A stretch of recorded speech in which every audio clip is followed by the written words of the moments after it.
Olá, hoje estamos aqui com a Samantha de Araújo, ela é desenvolvedora de software. Quem vai entrevistar ela comigo é a professora Maria Cláudia Emer, co-host do Emílias Podcast e coordenadora do projeto Emílias Armação em Bits. Tudo bem, Maria Cláudia?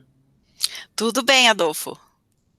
Seja bem-vinda ao Emílias Podcast, Samantha. Tudo bem? Tudo ótimo, melhor agora. Então, Samantha, como é que você se interessou pela área da computação?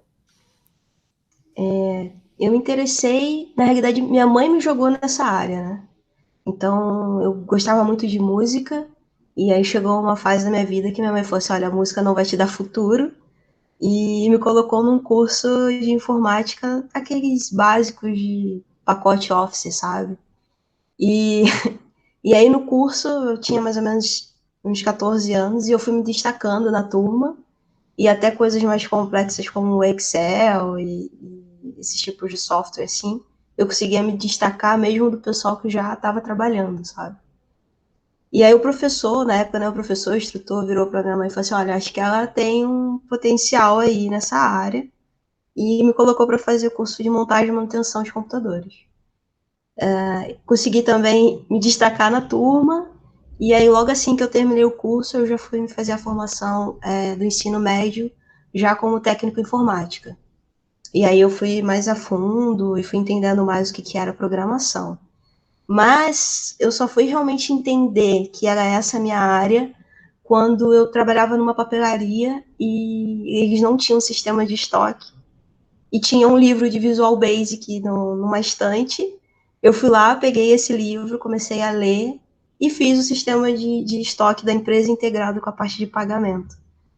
E foi, assim, uma coisa que ajudou muito no controle, né, da empresa. Eu falei, olha, acho que eu tenho realmente uma chance aí nessa área. E aí foi quando eu comecei a cursar ciência da computação, isso lá em 2006, e já botando um pouquinho a minha idade para vocês. Então foi mais ou menos isso. Então eu fui jogada para a área e eu me apaixonei. Aí eu realmente não quis mais sair. Aí você fez graduação em análise e desenvolvimento de sistemas, é isso? Pois é, aí começa uma outra fase, né? Realmente eu me encontrei no universo da computação, e aí por um período eu acabei saindo de casa, e aí nessa conflito pessoal, né, com a parte profissional, eu comecei a fazer esses sites normais, sabe, com PHP, e comecei a pagar minhas contas através disso. E aí eu falei assim, já tô conseguindo me bancar, então não vou mais precisar da faculdade. E aí foi um erro. E eu comecei a fazer cursos e tal. E em 2009 eu fiz um curso oficial pela Microsoft, que aí foi quando eu realmente entrei de cabeça com C Sharp e tranquei a faculdade. Em 2012 eu voltei de novo para a faculdade, análise de desenvolvimento de sistemas. Depois eu tranquei porque eu fui para uma outra empresa, fui para trabalhar na HP em São Bernardo. E aí, tipo, voltei faz mais ou menos uns 2 anos, eu consegui concluir a faculdade e agora eu estou fazendo MBA de engenharia de software. Então, a minha parte acadêmica foi ali totalmente em curvas e eu fui tentando mais indo pelo caminho do que o mercado realmente colocava na minha frente. Então, eu acho que eu não sou um bom exemplo na parte acadêmica.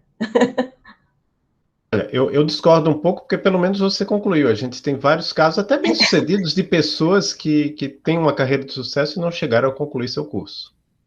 Pois é. E agora eu estou de cabeça na MBA que eu estou fazendo na FIAP. É isso, eu também discordo de você. Acho que a sua carreira acadêmica mostra para as meninas, né, e para nós o quanto, de alguma forma, você sentiu necessidade de voltar e fazer, né, e isso é importante. Agora a gente quer saber um pouco a respeito de inglês e matemática. Você acha que eles são essenciais para que alguém siga a carreira nessa área de computação? Eu acho que depende muito, a matemática depende muito da área que você vai seguir mesmo, né? Você vai fazer alguma coisa ali mais voltada talvez para uma parte física, alguma coisa assim, aí você precisa de uma matemática mais a fundo. O inglês é muito importante até mesmo para você conseguir pegar os conteúdos, a tecnologia que está vindo mais de ponta e conseguir avaliar e ver o que vem. Eu não sou também uma pessoa assim amada e apaixonada pelo idioma inglês, mas eu sei que é muito, muito, muito importante. Porque senão você sempre fica ali na beira do conteúdo do que vem traduzido, sabe? E não consegue realmente ir a fundo. Então, uma das coisas que eu tento fazer bastante, e eu aconselho até o pessoal que é um pouco resistente a não ver a importância do inglês, tenta pelo menos pegar um conteúdo em inglês no YouTube, alguma coisa assim, e tentar pegar o material, mesmo tomando um pouquinho de dificuldade, tendo dificuldade, e usar o Google Translate ali para pelo menos te ajudar e você pegar uma fonte limpa, sabe, do que está vindo de tecnologia. Mas você consegue se virar, e você consegue desenvolver sem ter o inglês perfeito, sabe? Um nível ali, talvez um nível C1 ou um C2. Você consegue ir mesmo aos pouquinhos, porque tem muita palavra que é parecida. Na faculdade você tem uma matéria, tem uma cadeira que você tem sobre o inglês, pelo menos que te ajuda ali, se eu não me engano, é o inglês instrumental, que te ajuda a você ler alguma coisa, pegar algumas palavras ali e te guiar, sabe? E o seu dia a dia? Como é hoje o seu dia a dia, né? A gente sabe que, de repente, é um pouco diferente do que era antes desse momento de pandemia que nós estamos vivendo, né? Mas você acaba passando mais tempo em frente ao computador, você conversa com pessoas, você programa, você faz os projetos, como que é? Minha vida é o computador. Eu acordo e já vou direto pro computador. E às vezes eu ainda vou pra cama com o computador e fico um pouquinho ali no colo.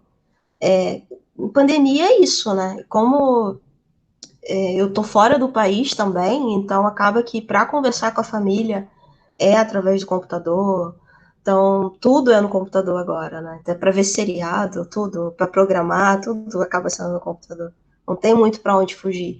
A gente está na era do quadradinho, né? Então, é tudo quadrado pra gente. A gente está tudo estamos num aquário, assim, né? Só vendo.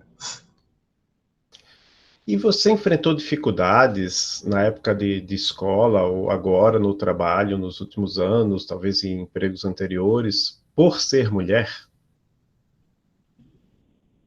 Acho que na escola, não por ser mulher, acho que não tinha problema com isso, mas eu acho que no mercado em si, a gente tem um problema sabe, de sempre colocar que a mulher não vai conseguir entregar, ou que a mulher é inferior, ou que o que a mulher fala não faz muito sentido, se ela vai um pouquinho mais rígida com a opinião dela com determinada tecnologia, ela não é ouvida, sabe? Não tem a atenção que deveria. Mas eu acho que, graças a Deus, eu estou no momento certo no mercado. Então, para as mulheres especificamente. Agora, as pessoas estão dando mais atenção e estão vendo que por que a gente não escuta mais as mulheres, sabe?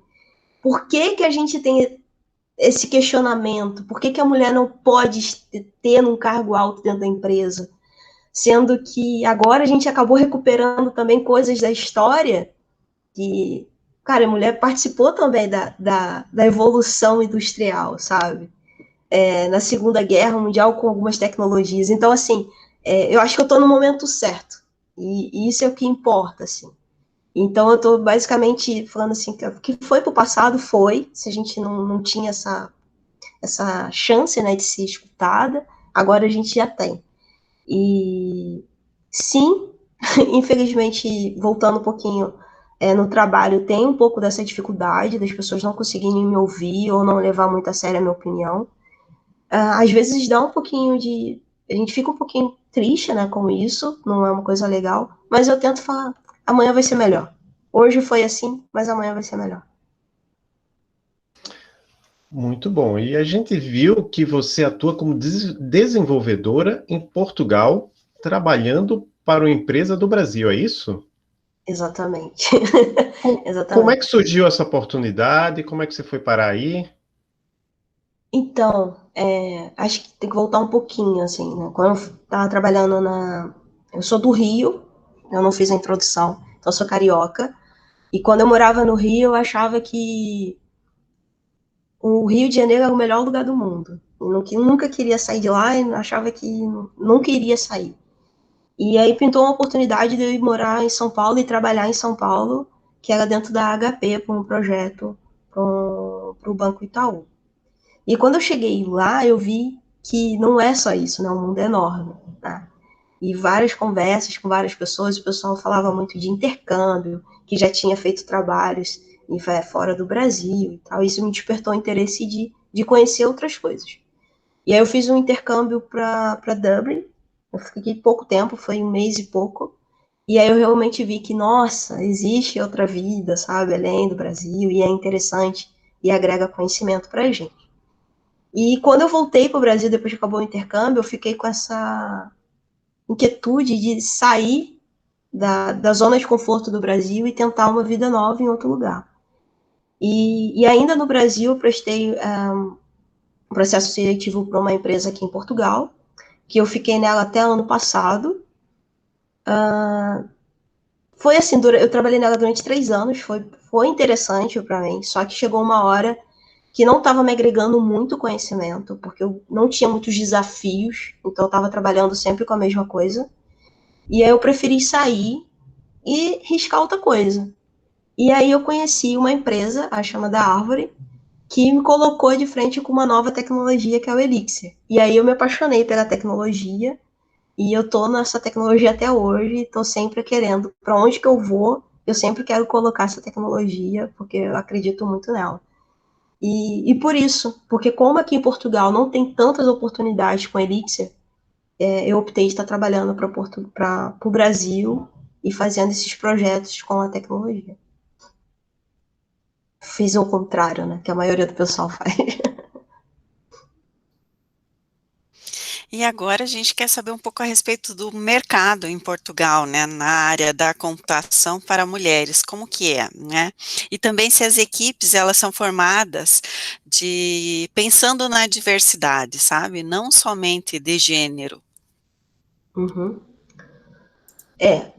Questão de gênero, a gente aqui ainda tem um pequeno probleminha com isso. Estamos tentando melhorar esse ponto. A gente tem que pensar que Portugal também é um país pequenininho com relação ao Brasil. E em relação até, se você for pegar o nosso vizinho aqui, a Espanha, ele é como se fosse um distrito, sabe, dentro da Espanha.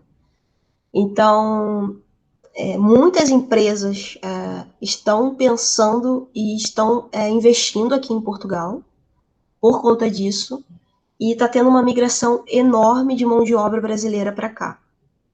Porque uma benção, no Brasil a gente consegue formar muita gente boa, e tem a facilidade também do pessoal conseguir falar o mesmo idioma, né? Então isso já ajuda demais aqui dentro. E questão da diversidade, eles são bem abertos a ter o gênero feminino e masculino no mesmo time, são abertos também a partir de culturas. Existe uma alimentação cultural ainda, a gente tem que levar em consideração que Portugal é um país muito tradicional ainda, em alguns aspectos, mas eu falo isso pela região que eu tô. Então, se a gente fosse falar aqui da região que eu tô, que é no Porto, o Porto é um pouquinho mais tradicional do que Lisboa, por exemplo. Lisboa, como é a capital, e o pessoal tem um pensamento um pouco mais diversificado. Enquanto aqui não muito, né? Mas sim, estão pensando bastante em ampliar, mas acaba que em questão de tecnologia a gente está muito focado nas coisas da Microsoft. Então, Microsoft e Java. Microsoft e Java. Então, você falou já que você trabalha com a linguagem de programação Elixir, e você sabe, eu acho que muitas pessoas sabem que eu sou fã, eu faço parte da comunidade, eu acabei de lançar até um outro podcast, o Elixir em Foco, e como é participar desta comunidade em que, segundo pesquisas, não sei se você viu, mas no ano passado teve a Elixir Ecosystem Survey, se não me engano, menos de 5% da comunidade Elixir, das pessoas que se dizem desenvolvedoras Elixir, são mulheres. Como é que é participar dessa comunidade? Eu não tenho nenhum ano nessa comunidade, mas eu gosto muito de como que as coisas caminham dentro da comunidade. Então, na minha opinião, que sair, por exemplo, de uma comunidade que era da Microsoft com C Sharp, que acaba que a gente sempre se debate a documentação mesmo oficial da Microsoft, e a gente acaba vendo que muitas das vezes, quando a gente tem alguma dúvida, consegue falar direto com o José Valim, dá uma diferença assim, enorme. Você se sente mais humano dentro da tecnologia, sabe? E sendo mulher, dentro dessa comunidade, é totalmente acolhedora, sabe? Então, quando a gente tem alguma dúvida, quando a gente tem alguma dificuldade, é só a gente realmente ir até o Telegram, como aconteceu várias vezes, e tirar dúvida com o pessoal, sabe? Então, mesmo sendo pequenininha, eu sinto que o pessoal se ajuda mais.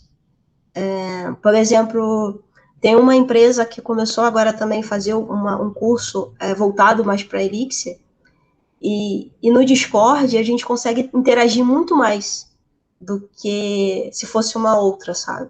E eu acho que isso é o ponto essencial, assim, da tecnologia hoje. A gente consegue ter voz dentro da comunidade e a gente consegue trocar mais. E acaba que não tem muito conflito, porque a tecnologia, ela tem os frameworks muito certinhos, sabe? Isso vai resolver tal coisa, isso vai resolver tal coisa. E acaba que facilita muito a nossa vida. Ok, então, e o quão importante você considera que novos programadores aprendam a linguagem Elixir? Esta linguagem é um adicional expressivo no currículo para quem busca um emprego em computação atualmente? O que você diria sobre isso? É importante para a gente que é programador sair um pouco do paradigma orientado a objeto e para o paradigma funcional. Pensar de uma outra maneira, sabe? Não ficar limitado ao que o mercado quer que você faça. Então, hoje, por exemplo, acaba tendo uma curva enorme com que quase todas as empresas estão se debatendo a trabalhar com JavaScript, por exemplo. Sendo que a gente sabe que tem algumas limitações para frente e que aí o Elixir resolve muito bem, por exemplo, em questão de concorrência, falhas, a erros e tal, sendo que o JavaScript já não teria tanta essa possibilidade. Então, quanto mais conhecimento a gente tiver dentro de tecnologias, a gente programador é melhor, ao meu ver. Lógico, a gente tem que se especializar em alguma coisa, porque senão você vai acabar se perdendo, mas ter o Elixir, pelo menos você saber o que ele funciona e qual é a diretriz que ele vai te proporcionar dentro de uma determinada situação, agrega muito para você na tua vida profissional. Eu digo isso por mim. Eu trabalhei mais de 10 anos com C Sharp, vivia no mundo Microsoft, e quando eu vi a tecnologia ali, que eu falei, nossa, isso dá para fazer assim de uma forma tão simples. Ou isso é o que eu não preciso usar o for, sabe? Então, assim, coisas simples, assim, talvez falando um pouco mais técnica, realmente abriu minha mente. E aí eu comecei a ver que a gente precisa entender mais de outras tecnologias e não se limitar a uma coisa só. É isso, né? Acho que a gente, nesse mundo da tecnologia e também em outras áreas, né, tem que estar sempre estudando, sempre buscando coisas novas e estar aberto, né, abrir a mente para outras coisas, porque isso vai nos auxiliar também naquilo que a gente já conhece, né. A gente também quer saber se você participa de algum grupo de apoio a mulheres na computação. Eu participei de alguns, que era o Guild Python, por um tempo, mas hoje eu não tô tão ativa como eu gostaria. E eu vou te dizer o porquê. Existe um projeto pessoal meu que eu ainda estou na parte de tirar do papel, então estou desenhando, indo atrás de outras pessoas, que é levar programação para meninas pretas. Então, é um processo ainda que precisa de alguns estudos ali. Então, por exemplo, existe a limitação da parte essas meninas elas não vão ter como comprar computadores, sabe, para poder estudar.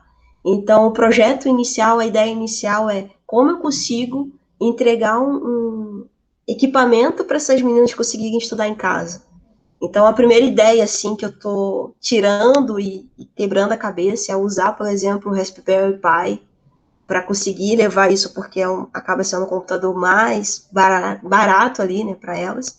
Então, eu estou indo dessa fase, e por isso que eu não estou tão envolvida ainda em uma comunidade. Porque, no momento, eu estou num projeto pessoal, em que eu quero levar isso mais para frente, e dei um pouquinho do spoiler, que seria o desafio agora é conseguir ter recursos na parte de hardware para poder levar para essas meninas, e depois agregar em outras coisas também que eu acho que é importante para essas meninas pretas conseguirem começar a desenvolver. E envolve outras coisas, ações sociais também, né? Se a gente conseguiria, por exemplo, pegar uma cesta básica e dar para essas meninas também, para poder dar um apoio dela dentro da família, para não ter aquela limitação e dizer, para que você vai estudar? E entre outras coisas chatas que tem na sociedade. Então, nesse momento, eu estou muito focada nesse projeto. Ir atrás desses recursos e ir atrás dessa seleção, porque também a gente acaba tendo um outro problema, que é internet.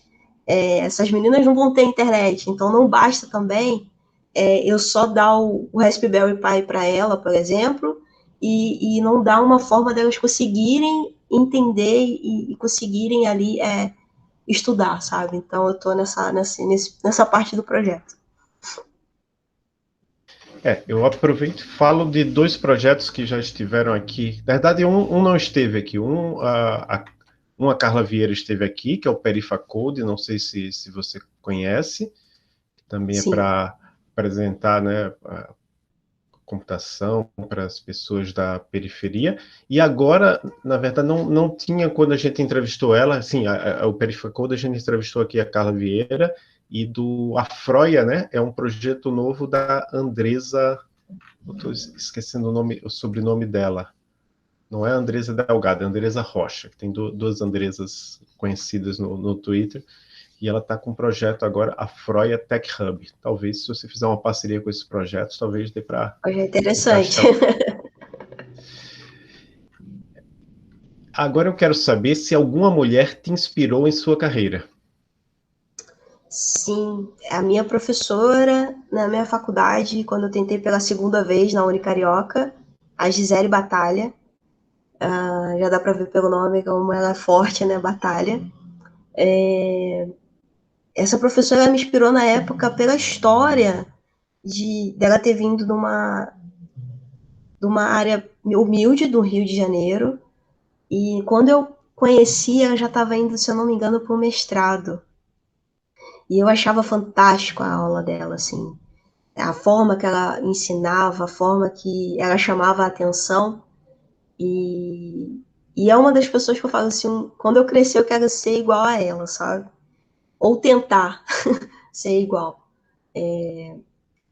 Não sei se vocês conhecem, mas eu posso também ver se ela não quer bater um papo com vocês, porque eu acho que ela vai agregar muito, muito, muito para vocês aqui. Eu acho legal que você passe o contato, assim, ela é de que área? Da aula de quê? Você lembra? Quando eu tive aula com ela foi de algoritmos, bem no início, assim. E se eu não me engano, hoje ela trabalha mais com parte de bancos de dados, sabe? Database, assim. Legal, depois você passa o contato para a gente, então.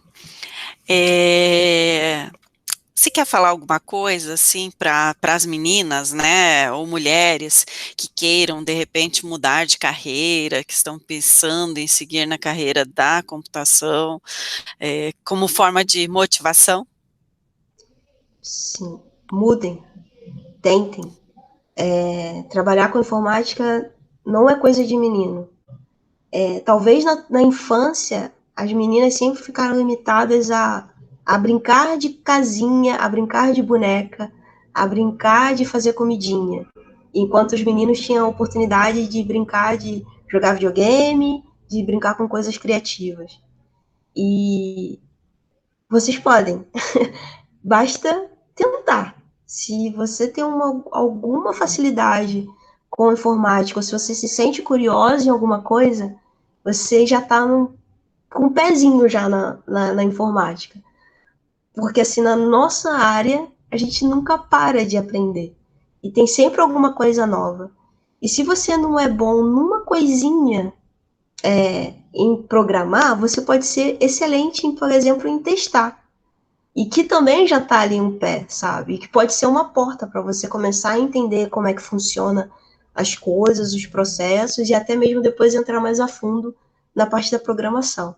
Então, assim, se você é contadora, por exemplo, hoje, a tua profissão não acabou, sabe? Você pode vir para a área da informática, você já está com o pezinho lá. Então, é só estudar. Não é estudar também se matando e deixando de viver. Mas é só você fazer uma pesquisazinha que você já começa a já ter alguma vida ali da computação perto de ti. É uma coisa que eu acho que falta, talvez, às vezes, para a gente, até a gente que está na universidade, é esse tempo para divulgar as coisas interessantes que a gente acaba aprendendo por conta do nosso contato com a computação. Talvez a gente devesse ter um spin-off assim, do Emílias Podcast só para falar sobre isso, sobre esses temas super interessantes, porque a linha principal do Emílias Podcast é conversar com mulheres que estão fazendo coisas interessantes em vários estágios da carreira, né? Mas talvez falte... Talvez até tenha algum podcast assim, mas eu não conheço, mas que explique de forma didática alguns temas que são bem interessantes. Por exemplo, uma área que eu gosto muito é a área de algoritmos, né? Quando a gente estuda aqueles algoritmos de grafos, algoritmos de programação dinâmica. Então, tem muita coisa para a gente estudar na nossa área. E agora eu pergunto para você se existe algum livro, Samantha, ou filme, ou série, ou mesmo podcast, quadrinho, qualquer coisa da área ou não, que você escuta como parte do seu trabalho ou nas horas vagas e que você quer indicar para as nossas e nossos ouvintes. Ok. Tem um livro que é do Zeno Rocha, que é 14 hábitos de produtividade altamente, alguma coisa assim, que é muito bom. E basicamente o que eu faço, e aí eu indico para todo mundo, eu tenho uma playlist de canais que eu tento ouvir todos os dias, pelo menos alguma coisa. E aí vem desde a Rocket City até mesmo o canal de vocês, até o Adolfo, assim, sabe? Então é tudo um pouquinho, sabe? De milhas e tudo. Então eu simplesmente boto e deixo acontecer e ver o que tem de novo na notificação, para não me forçar a ficar numa bolha só. Porque eu acho que isso também vale a pena a gente ressaltar, que não é legal ficar preso numa área só, na parte da tecnologia. Então, a Rocket City hoje é um dos lugares que eu consumo bastante, até. Uma porque tem a parte de conversa, e Emílias também. Eu escuto bastante as entrevistas das outras meninas para ver o que está acontecendo, como que elas estão se posicionando dentro do mercado e se realmente eu estou dentro da bolha de achar que a gente está sendo perseguida, sabe? Então, é mais por aí. E o livro, né? O livro do Zeno Rocha, eu acho muito importante a gente começar a dar uma lida e ver o que a gente consegue ser produtivo no nosso dia a dia. Isso que você falou é muito legal, né? A gente muitas vezes acha realmente que a gente que está perseguindo, vamos dizer, alguém, né? Imaginando que aquela pessoa está te perseguindo, né? Você sempre está ali pensando em alguma coisa assim. E eu acho que faz parte da síndrome do impostor também, né? De que você pensa que você que está errada, né? O outro deve estar certo e você está errado. Mas muito legal você ter falado isso. O síndrome do impostor, eu acho que é um dos tópicos que mais acontece no mundo feminino, principalmente da computação.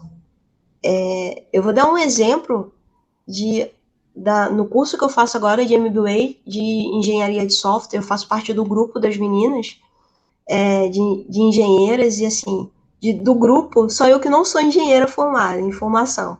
Todas são. E todas se sentem inferior em alguma coisa. E eu falo, não, vocês não são inferiores a nada. Vocês só não aprenderam ainda, sabe? Então, ou não tiveram oportunidade. Então, coisas diferentes. Então, assim, vocês são capazes quanto qualquer outra pessoa. Cada uma tem seu tempo, sabe? Então, eu digo até por mim, às vezes eu pego uma situação que eu não consigo entender de primeira, não consigo entender de segunda, e eu vou perguntar para alguém, e aí alguém fala assim, ó, é isso. Ah, então ok, então eu consigo andar. Então, o pessoal confunde um pouco do time, de ter paciência, de aprender e considera, não, eu sou inferior. Não, não é inferior a nada, sabe? O síndrome de impostor, você tá só fazendo mal a você mesmo e deixando de experimentar mais coisas. Muito bem, né? Eu estava pensando nessa questão da síndrome de impostor, né? Que o homem também tem, né? Mas, assim, como quem tiver alguma dúvida se a mulher tem mais razões para sentir a síndrome, é só escutar os nossos episódios anteriores. A gente vai ver que tem várias situações em que a mulher foi sujeita a alguma coisa em virtude de homens estarem falando bobagem, né? Então, as mulheres, em geral, têm mais razões para sofrer dessa síndrome. Outra coisa que eu estava pensando, que me veio à cabeça aqui, que talvez, às vezes eu sinto a síndrome do impostor aqui por eu estar como homem, né, falando num podcast para mulheres. Mas, por outro lado, eu pensei, um dia desse me veio à cabeça, não, eu tenho que estar aqui também, até por uma questão, a maioria dos homens, a maioria da computação ainda é de homens, então até para o papel do homem também tem que ser escutar as mulheres, né? Não somente. Eu tento aqui, o que eu tento aqui, então, geralmente falar menos e escutar mais. E aí eu. Pode falar, Maria Cláudia. Bom, pode falar, Samantha, antes, então. Não, eu ia falar que na realidade você está sendo um exemplo para muitos homens e até para algumas mulheres, olha, vocês têm voz aqui, podem falar, entendeu? Então não acho que você é um impostor nada disso não, pelo contrário. Você está dando voz e está dando ouvido também, que isso é muito importante, muito, muito importante. É isso que eu ia dizer também, né? Que eu acho que o Adolfo aqui mostra que nós não estamos numa bolha também, né? Que o Emílias não está simplesmente discutindo coisas de mulheres com mulheres, né? A gente também quer que os homens discutam, né? E quando eles discutem isso, tudo pode mudar, né? Se a gente ficar discutindo só entre nós, como que a gente vai mudar a cultura que existe aí, né? Não, a gente não vai conseguir. Então a gente precisa dos outros, a gente precisa mostrar para as pessoas e precisa de vozes masculinas também falando disso, né? Por isso que é tão importante a participação, né? E até levar como bandeira isso, como o Adolfo tem feito. Para mim é uma honra estar aqui com o Adolfo, viu, Adolfo? Obrigado. É uma troca, né? É uma troca, né? De tudo. Dá a oportunidade para a gente falar. A oportunidade que vocês estão dando agora, para mim, por exemplo, no canal de vocês, de estar podendo falar e estar podendo colocar a minha opinião e um pouco da minha experiência, só mostra o quanto é importante que outros homens também sigam nessa linha que o Adolfo tá fazendo, sabe? Tá sendo, né? Tá sendo tão importante para a comunidade feminina na tecnologia nesse momento. E eu comecei a experiência de fazer um podcast mais regular aqui, agora eu estou fazendo também o Fronteiras da Engenharia de Software, junto com outros colegas, até, por sinal, a nossa equipe começou com uma mulher, e ela saiu, e agora a gente conseguiu mais uma voluntária, né, porque é um voluntariado, dá um trabalho, a gente vai ter uma mulher agora na equipe, e a gente já entrevistou várias mulheres também, já entrevistei também, não, desculpa, no Elixir em Foco a gente ainda não entrevistou, mas a gente vai agendar agora uma entrevista com a mulher, então a gente está procurando fazer isso sempre, né? Eu aprendo muito com tanto homens quanto mulheres que eu entrevisto, infelizmente a prática é que é uma minoria em qualquer, acho que quase toda sub-área da computação. Se tiver uma sub-área da computação em que 30% das profissionais sejam mulheres, é muita coisa, né? Eu posso estar enganado, mas eu acho que talvez tenha alguma, mas como eu falei de Elixir, mesmo programação em outras linguagens, é uma minoria. Agora, Samantha, eu descobri você porque alguém indicou você lá no nosso formulário, o link está lá no Twitter, A gente tem um formulário para entrevistadas, a pessoa não precisa se identificar. Então, o que eu tenho seu é o LinkedIn. Você tem algum outro link, site, rede social para a gente colocar na descrição para quem quiser encontrar você e falar com você? Eu só uso realmente na questão profissional o LinkedIn. Eu uso outras redes sociais, mas profissional é o LinkedIn. Então, quem quiser me encontrar, eu estou lá, aberta para discutir qualquer assunto. E quem quiser também trazer novas tecnologias para a gente treinar juntos, também eu super estou dentro. Perfeito. Muito bem. Você quer agradecer, mandar um abraço para alguém, falar de alguém que foi importante aí na sua vida, na sua carreira? Sim, tem várias pessoas. Eu gostaria muito, muito de agradecer a equipe da Árvore, que me colocou de frente com a tecnologia do Elixir. E hoje eu tenho o Jader, o Anderson. O Anderson, ele é um cara que sempre quando eu tô com dúvida alguma coisa, ele tá sempre atento ali para me ajudar, para me orientar. Então, a Gisele Batalha, que foi a minha professora, ela não me apresentou de fato o algoritmo, mas a gente conseguiu ter uma troca muito, muito boa. Nossa, é tanta gente que chega agora que a gente até esquece um bocado, né? Mas agradecer também a oportunidade que vocês me deram de estar aqui conseguindo estar falando um pouco da minha experiência, da minha vida. E espero ter outras parcerias com vocês futuramente. Aí. Quando você tiver seu projeto, é só avisar que a gente divulga. Ótimo. O projeto tá sendo papel. É isso Então é aí. isso. Samantha, muito obrigado. Foi um prazer conversar com você. E eu passo a palavra para a professora Maria Cláudia para finalizar o episódio.